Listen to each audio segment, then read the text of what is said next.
Hello folks! In today's video, I'm going to tell the real-life mysterious disappearance of Sodder family. It was the night before Christmas, 1945, which was meant to be a joyous occasion for the Sodder family of Fayetteville, West Virginia. But what unfolded in the early hours of December 25th would become one of the most baffling and tragic mysteries in American history: the disappearance of 5 children.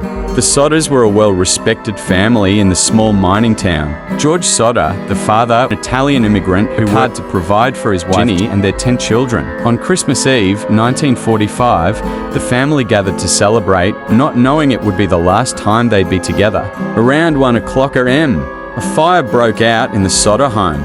George, Ginny, and 4 of their children managed to escape, but 5 of the kids, Morris, Martha, Louise, Ginny, and Betty, were still inside. George tried desperately to save them, breaking windows and even attempting to climb back into the house, but the flames were too intense.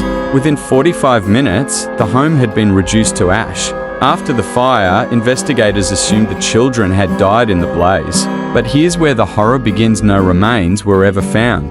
Despite the house burning down completely, not a single bone, piece of clothing, or trace of the 5 missing children was recovered. The authorities quickly closed the case, ruling the children had died in the fire, but George and Ginny refused to believe it. In the days and weeks after the fire, the Sodders started to notice strange clues. The phone lines to their house had been cut.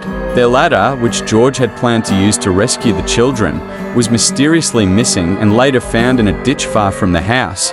Witnesses even reported seeing a strange man at the scene who was never identified.